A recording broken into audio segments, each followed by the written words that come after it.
আনন্দপুরে ফের শিশু বিক্রি চক্রের পর্দাফাঁস। সদ্যজাত একেবারে 23 দিনের সদ্যজাতকে বিক্রির অভিযোগ উঠল দাদু, সৎ দিদিমা সহ 5 জনের বিরুদ্ধে এবং তাদেরকে গ্রেফতার করেছে পুলিশ। উদ্ধার 23 দিনের সদ্যজাত। গতকাল রাতে শিশু সন্তান নিখোঁজ বলে আনন্দপুর থানায় অভিযোগ দায়ের করেন মা। তদন্তে নেমে দাদু এবং সৎ দিদিমার বয়ানে অসঙ্গতি ধরা পড়ে।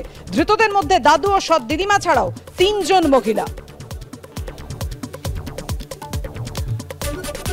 ফের আনন্দপুরে শিশু বিক্রি চক্রের পর্দা ফাঁস করা হলো এবং এই মুহূর্তে দেখতে পাচ্ছি আনন্দপুর থানার সামনে আমরা দাঁড়িয়ে রয়েছি। আমার সহকর্মী স্বপন মজুমদার গত পরশুদিন এক তরুণী তিনি লক্ষ্য করেন যে তার সদ্যজাত শিশুকন্যা 24 দিনের শিশুকন্যা ঘর থেকে হঠাৎ উধাও হয়ে গেছে এবং তারপরে বিভিন্ন জায়গায় খোঁজাখুঁজি করেও কোনো রকমভাবে কোনো খোঁজ পাচ্ছিলেন না এবং আনন্দপুর থানায় এসে যখন অভিযোগ দায়ের করে সেই অভিযোগের পরিপ্রেক্ষিতে পুলিশ, আনন্দপুর থানা পুলিশ সঙ্গে সঙ্গে গোটা ঘটনা তদন্তে নামে এবং সেই তদন্তে নেবে পরিবারের সদস্যদের সঙ্গে যখন কথা বলছিল, জিজ্ঞাসাবাদ করছিল, সেই জিজ্ঞাসাবাদ করতে গিয়ে যিনি অভিযোগকারী তার বাবা সঙ্গে কথা বলতে গিয়ে এবং তার সৎ মায়ের সঙ্গে কথা বলতে গিয়ে বেশ কয়েকটা জায়গায় অসঙ্গতি ধরা পড়ে এবং যে অসঙ্গতি ধরা পড়ে সেই অসঙ্গতির পরিপ্রেক্ষিতে তাদেরকে জিজ্ঞাসাবাদ করতে গিয়ে গোটা বিষয়টা সামনে চলে আসে পুলিশের কাছে এবং পুলিশ জানতে পারে যে 30,000 টাকার বিনিময়ে এই সদ্যজাতকে তারা কিন্তু বিক্রি করে দিয়েছে বলে জানা যায়।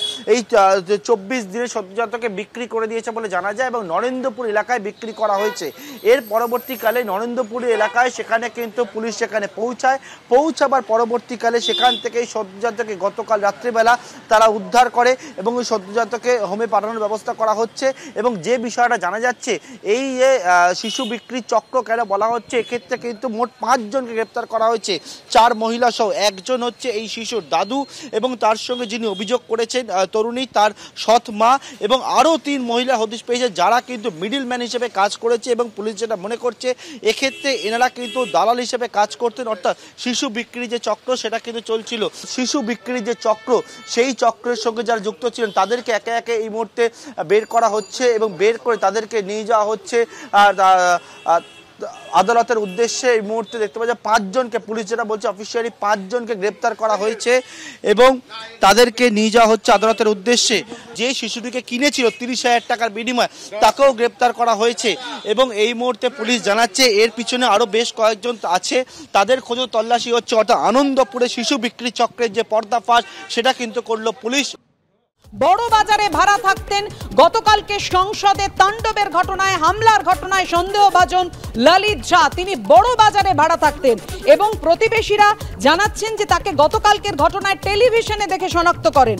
স্থানীয়রা দাবি করছেন 218 নম্বর রবীন্দ্র সরণির একতলার একটি ঘরে ভাড়া থাকতেন এই সন্দেহভাজন ললিত। গৃহ শিক্ষকতাই তার পেশা হিসেবে জানতেন প্রতিবেশীরা। তাদের দাবি বছর 1.5 আগে আচমকাই উধাও হয়ে যান ললিত ঝা, যে গতকালকের ঘটনায় শনাক্ত করেছে তাকে প্রতিবেশীরা টেলিভিশনে দেখে। সন্দেহভাজন ললিত ঝা, স্মোক ক্যান হামলা কাণ্ডে এই সন্দেহভাজন ললিত ঝা বড় বাজারে ভাড়া থাকতেন। বড় বাজারে ভাড়া থাকতেন সংসদে হামলার ঘটনায়। আপনারা দেখতে পাচ্ছেন এই সেই বাড়ি, যে বাড়িতে ভাড়া থাকতেন ললিত ঝা। তাণ্ডবের ঘটনার ভিডিও রেকর্ডিং করেছিলেন ললিত ঝা, যে নীলাক্ষ আইচ পাঠিয়েছিল পুরো বিষয়টি। নীলাক্ষ আইচ নামে কলেজ পড়ুয়ার সঙ্গে ভিডিওটি শেয়ার করে ললিত ঝা। 218 রবীন্দ্র সরণির এই বাড়িটাতে আপনারা দেখতে পাচ্ছেন বাড়ির দরজা তালা বন্ধ, এই বাড়িটিতেই ভাড়া থাকতেন ললিত ঝা। গতকালকের তাণ্ডবের ঘটনায় সন্দেহভাজন ললিত ঝা। সংসদে স্মোক ক্যান কাণ্ডে বেঙ্গল কানেকশন, বাংলা যোগ উঠে আসছে।